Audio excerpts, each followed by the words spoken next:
Assalamualaikum warahmatullahi wabarakatuh.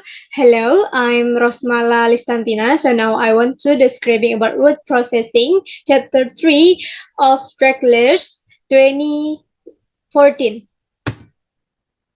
The first is about lexical semantics. Lexical meaning refers to the sense or meaning of a word or lexeme as it appears in a dictionary, also known as semantic meaning, denotative meanings, and central meanings. The whole point of having words in the language is that word can convey meaning from speaker to listener. When we talk about word meanings, we can differentiate between sense and reference taken off 1983. So, for example, the word cat maps onto information about generic form and function. Reference is another form of meaning that words are involved in. When we use word to refer to people, object, or others, the word themselves have sense, but their specific meaning in a given context depends on what the word point to, what they refer to.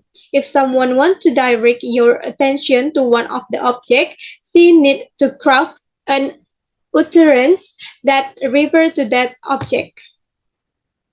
The next is about lexical access.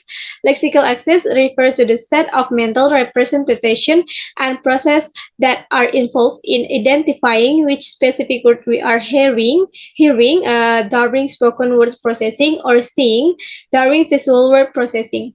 Recognizing word leads to the activation of semantic information, but models of lexical access typically deal specifically with the activation of word from information or stored representation of how words sound or what they look like, with the activation of semantic information being treated as a consequence of the activation of word form.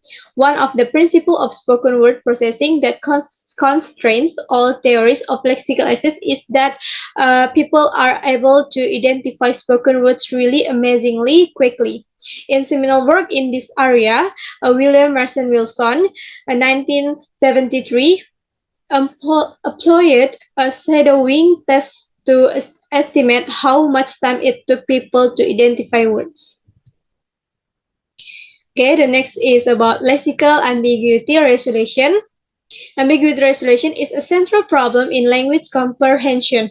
Lexical and syntactic ambiguities are standardly assumed to involve different types of knowledge, representation, and be resolved by different mechanisms. An alternative account is provided in which both types of ambiguity derive from a spec of lexical representation and are resolved by the same processing mechanism. According to the exclusive access hypothesis, you can choose from the context to immediately select the correct meaning of an ambiguous word like a bank. When you hear or see the word bank, you access only one meaning. If you listen to a story about money, you access the financial institution meaning. And if the story is about fishing, you access the river related meaning instead. And the last is about how our word meanings are represented in the brain. One of the enduring controversies in language science relates to how word meanings are represented in the brain. And a good way to get into this debate is to look at the phenomenon of category-specific semantic deficits. Category-specific semantic deficits happen when an individual has difficulty understanding the meanings of some types of words but not others. According to the localization theories, semantic memory has been divided into disparate categories by natural selection because those categories represent biological important domains. Okay, that's right. That's all from me. Thank you and wassalamualaikum warahmatullahi wabarakatuh.